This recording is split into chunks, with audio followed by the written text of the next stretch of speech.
Bonsoir et bienvenue donc sur la chaîne YouTube de Scout en Bourse. Pour ceux qui regardent la rediffusion de ce webinaire, bonsoir à tous ceux qui sont connectés en live ici ce soir à 19 heures de Paris. Comme la plupart des mercredis, on organise un webinaire le mercredi soir, même pendant l'été. Donc, webinaire dans lequel on va parler des dividendes, comment mieux comprendre ce que sont les dividendes avant d'investir dans les actions. Donc, je vous ai préparé, comme d'habitude, un PowerPoint. Alors, je le rappelle, Scout en Bourse, c'est un site communautaire. Donc, on a un site web, on a un forum sur lequel tout le monde est le bienvenu pour venir poser ses questions. On aborde des sujets qui sont liés à l'investissement socialement responsable. On aborde des sujets qui sont liés à la bourse, à l'investissement boursier. On parle d'ETF, on parle d'actions, on parle de beaucoup de choses, de SICAV, d'OPCVM. On parle aussi un petit peu de trading. Je sais que ce soir, on a beaucoup de gens qui viennent du monde du trading et qui nous suivent, qui nous ont été envoyés par Philippe Lermy. Donc, je remercie Philippe Lermy d'ailleurs pour avoir invité des gens à venir suivre ce webinaire ce soir. Philippe Lermy, trader professionnel depuis de nombreuses années, qui donne des cours donc de trading. Donc, on a un site communautaire, un forum, on a une chaîne YouTube, on a un Twitter, on a une page Facebook. Voilà, on essaie de faire la promotion de l'investissement en bourse, mais de la bonne manière. Voilà. N'hésitez donc pas à liker, à partager cette vidéo si vous regardez la chaîne YouTube et vous abonner si ce n'est pas encore le cas. Alors, j'en profite aussi pour remercier Ryan qui gère un groupe Facebook qui s'appelle Débuter en bourse et en trading, parce qu'il m'a partagé des informations qui m'ont permis d'apprendre des choses que je ne savais pas et des choses que je vais donc vous transmettre ce soir, en partie en tout cas, parce qu'on va rester quand même sur les bases. On ne va pas rentrer sur trop technique, on va expliquer quand même ce que sont les dividendes, mais on va quand même rester sur les bases, on ne va pas rentrer dans les trucs très très techniques. Donc Ryan, donc, qui gère ce groupe Facebook, qui m'a introduit le site plusriche.com, sur lequel vous trouverez énormément d'informations sur les dividendes. Il y a des articles qui sont très bien faits. Donc si vous voulez aller plus dans le technique, plus dans les détails, je vous invite à aller sur le site plusriche.com qui explique très bien comment fonctionnent les dividendes. Alors, le dividende, définition, qu'est-ce que c'est que le dividende? Le dividende, en fait, c'est un paiement que va recevoir généralement sur une base trimestrielle les actionnaires. Donc, quand on possède une action d'une entreprise sur une base trimestrielle, le conseil d'administration de l'entreprise va déterminer s'ils vont verser ou non des dividendes qui sont calculés très souvent sur les résultats de l'entreprise. Il y a une corrélation entre les bons résultats de l'entreprise et le montant des dividendes, ou l'absence de dividendes si l'entreprise fait de mauvais résultats. Quoi qu'il en soit, le dividende, donc, c'est ce que vous recevez quand vous êtes actionnaire en termes monétaires, de façon régulière et indexé, basé sur les résultats de l'entreprise. Donc ça, c'est la définition de base. On va rentrer un petit peu plus dans les détails, bien sûr, juste après. Alors, le versement du dividende, comment ça fonctionne? Alors, contrairement à des idées reçues, le dividende, ce n'est pas un bonus qu'on reçoit comme ça. C'est pas sans conséquence. Et comment fonctionne le versement du dividende? En fait, le versement du dividende est détaché du prix de l'action. Donc ça, c'est le premier point important sur lequel il y a des fois des incompréhensions, parce qu'il y a beaucoup de gens, on va voir, qui pensent qu'on peut finalement facilement récupérer le dividende en essayant de tricher. On va voir que ce n'est pas possible. Donc en fait, comment ça fonctionne? Là, j'ai pris un cas extrême de Coca-Cola, un exemple qui était d'ailleurs repris sur le site, je ne me rappelle plus le nom, plusriche.com. Donc, blueriche.com, ils avaient pris un exemple de l'action Coca-Cola qui valait 31 $, qui a versé un dividende de 10 $. Et donc, du coup, le lendemain, l'action a ouvert, après ajustement du dividende, à 20, à peu près 22 $. Donc, en gros, vous avez une action On va prendre un autre exemple. Vous avez une action qui vaut 100 euros. Vous avez un dividende qui est distribué à hauteur de 3%. Le lendemain, l'action va débuter à 97. Et c'est ensuite que l'action va reprendre son cours, comme on le voit ici sur le graphique. Alors, je crois que je peux mettre mon pointeur ici. Voilà, donc ici, on voit avant le versement du dividende, après le versement du dividende, et après, l'action suit son cours. Et finalement, elle réatteint après, longtemps après, le niveau du prix. Et là, effectivement, c'est un bénéfice on va dire, validé. Alors, on va voir en fait pourquoi il y a ce mécanisme de détachement du dividende, pourquoi c'est très important, justement, pour pas qu'il y ait d'abus de marché. On le verra juste après. Donc, comment ça fonctionne? Le dividende, ce n'est pas un bonus qui va en supplément de vos actions, c'est un montant qui est détaché du montant des actions, du montant de l'action, de la valeur de l'action, et qui vous est distribué sur votre compte en cash. Si vous avez des questions à ce sujet, vous pouvez toujours les poser, bien sûr, sur le forum de Scout en Bourse ou en commentaire de la vidéo. Pour ceux qui suivent le live, on pourra y répondre juste après. Donc ça, c'est le premier principe très important. Ensuite, justement, pourquoi on ne peut pas gagner d'argent en achetant l'action juste avant le paiement du dividende? Il y a plein de gens qui ont pensé, vous inquiétez pas, se dire le dividende il va être versé la semaine prochaine. Moi, j'achète l'action un jour avant et puis je touche le dividende et je la revends un jour après. Ça ne peut pas marcher justement grâce à ce mécanisme. Alors oui, c'est ce que je voulais dire, c'est que c'est pas le versement des dividendes, c'est pas un bonus, c'est pas comme un intérêt qu'on reçoit sur un livret A. Sur un livret A, vous avez l'intérêt qui est versé, ça va en supplément de votre investissement. Là, le dividende, c'est pas comme ça que ça marche. Donc pourquoi ça fonctionne pas donc pourquoi c'est pas possible? Justement grâce à cette entre guillemets grâce à cette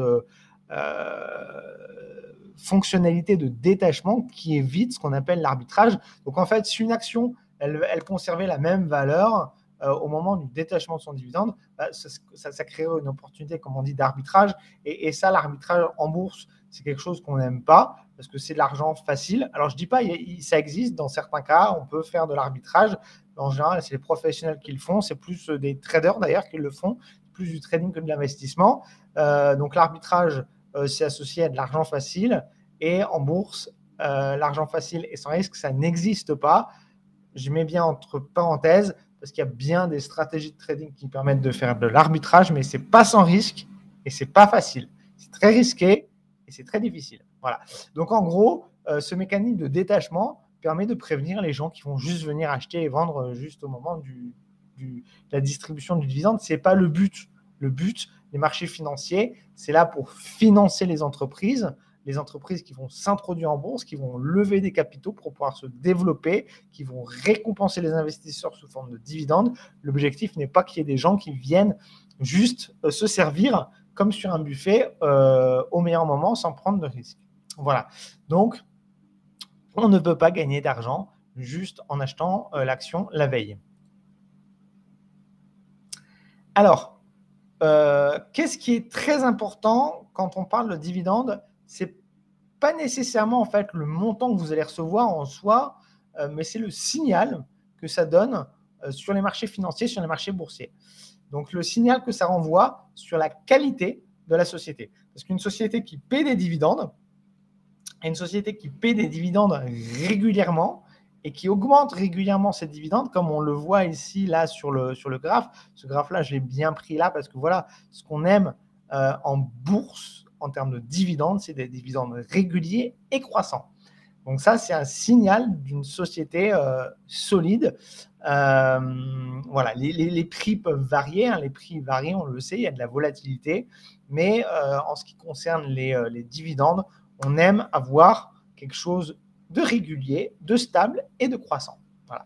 Donc, et ça, c'est le signal que ça renvoie quand une société augmente régulièrement les montants de ses dividendes et verse régulièrement des dividendes.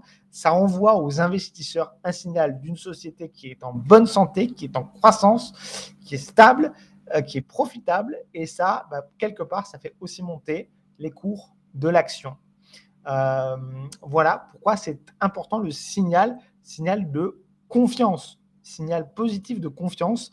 Et c'est un des critères, hein, si vous connaissez Warren Buffett, un des critères qu'utilise Warren Buffett dans le choix de ses décisions d'investissement, c'est de suivre ces signaux de confiance, ces signaux positifs. On va passer au slide suivant. Donc l'imposition sur les dividendes, il faut en parler quand même, c'est important. Donc l'imposition, c'est 30%, hein, donc 30% des dividendes que vous recevez. Il y a un cas bien particulier avec les PEA, mais ça, je vous invite à revenir sur le webinaire qu'on a fait, qui est disponible sur la chaîne YouTube, enregistré, dans lequel on parlait des PEA, PEA, PME, etc. On parlait aussi de l'imposition sur les dividendes. Donc là, je vous invite à revenir sur ce webinaire sur les PEA. Donc 30% normalement à la base, hors PEA, hors avantages fiscaux, etc. C'est 30%. Pour la France, pour la Suisse, pour la Belgique, c'est différent, je ne connais pas. Moi qui vis en Bulgarie depuis maintenant plus de 7 ans, 7 ans et demi, en Bulgarie, on est gâté, c'est 5%. Voilà pour l'imposition, il fallait quand même en parler. Donc après, se pose une question, parce qu'une entreprise qui génère des bénéfices, alors évidemment, une entreprise qui ne génère pas de bénéfices, elle ne va pas distribuer de dividendes. On est bien d'accord, il n'y a pas de cadeau, ce n'est pas garanti, le dividende n'est pas garanti. Une entreprise, voilà. Donc, une entreprise qui génère des bénéfices, elle a deux possibilités, deux solutions qui s'offrent à elle. Soit verser des dividendes aux actionnaires, ce qui fait plaisir aux actionnaires en général. Je ne connais pas d'actionnaires qui se plaignent du versement de dividendes. Et ensuite, elle a une deuxième possibilité, c'est le rachat d'actions. Donc en fait, le rachat d'actions, c'est-à-dire elle va dire non, on ne va pas verser de dividendes. Par contre, on va racheter, par exemple, 10% des actions. On va les racheter. Alors, l'entreprise, elle doit faire ce choix entre rachat d'actions et dividendes. Alors, dividendes, elle va satisfaire les investisseurs, peut-être attirer de nouveaux investisseurs par ce signal positif qu'elle va donner. Donc, c'est positif pour les cours de son action, c'est positif pour la stabilité des prix de son action, pour son entreprise, pour les nouveaux investisseurs qui viennent. C'est positif de verser des dividendes. D'un autre côté, le rachat d'actions, ça permet aussi à l'entreprise de reprendre plus de contrôle sur son entreprise, hein, parce qu'elle va racheter des actions, elle va avoir plus de parts dans son entreprise. Donc, c'est reprendre le contrôle de son entreprise. On l'a vu récemment, il y a des entreprises qui quittent la bourse, hein, comme Free.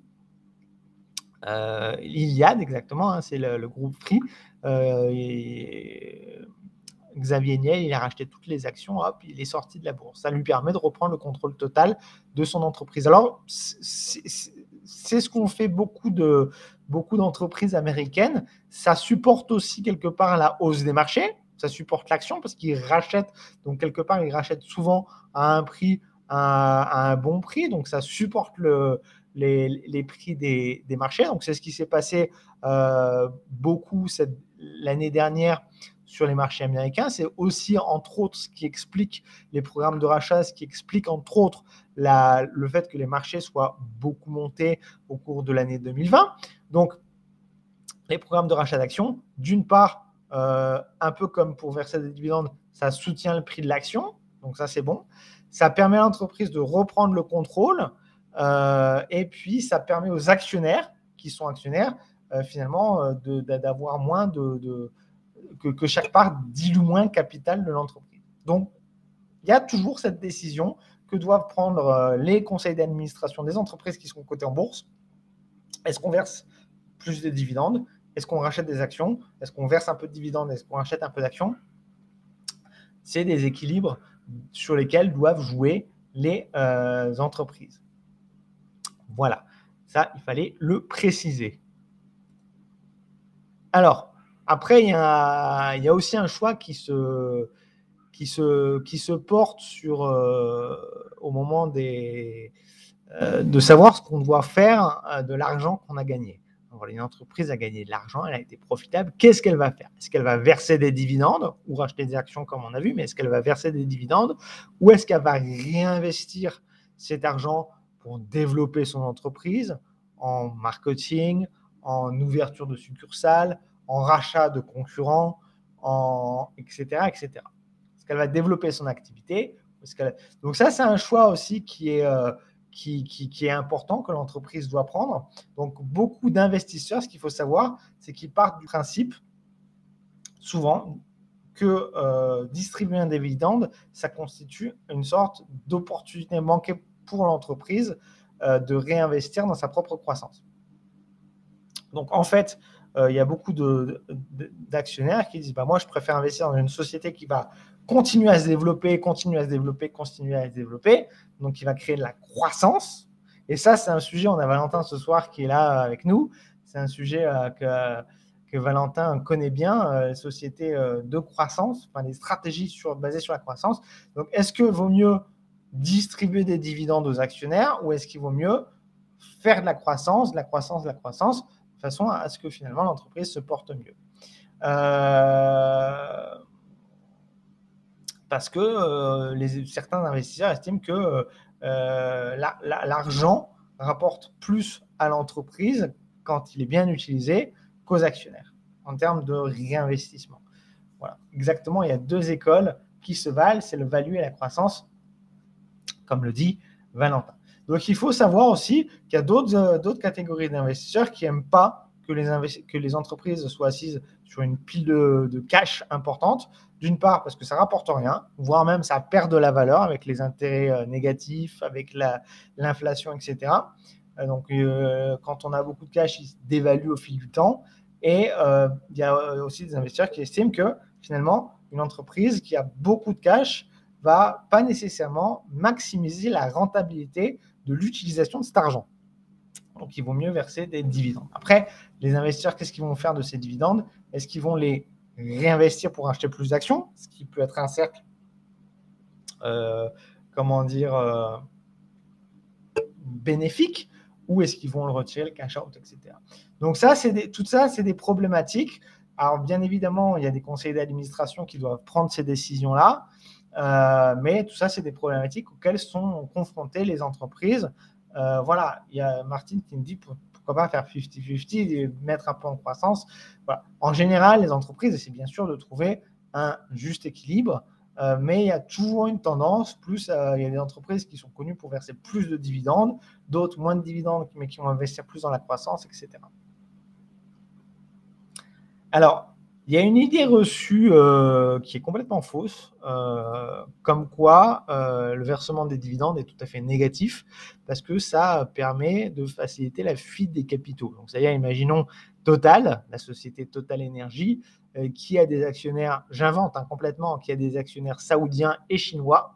À chaque fois qu'on verse des dividendes, ça fait sortir des capitaux de l'action Total, de la France, vers la Chine et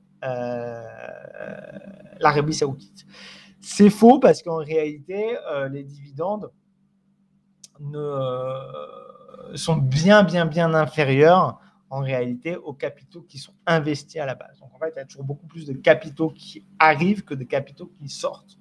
Donc ça, c'est des arguments qu'on entend souvent en défaveur du versement des dividendes, mais au contraire, verser des dividendes, comme je le disais juste avant, ici,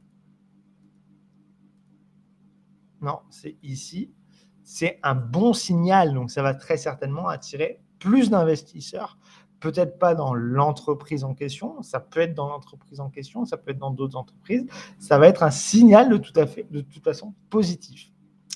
Alors, pour ce soir, on a terminé, je vais passer aux sessions de questions-réponses. Comme je le disais en début de webinaire, les questions-réponses sont réservées seulement pour les participants en live au webinaire qui sont connectés ce soir.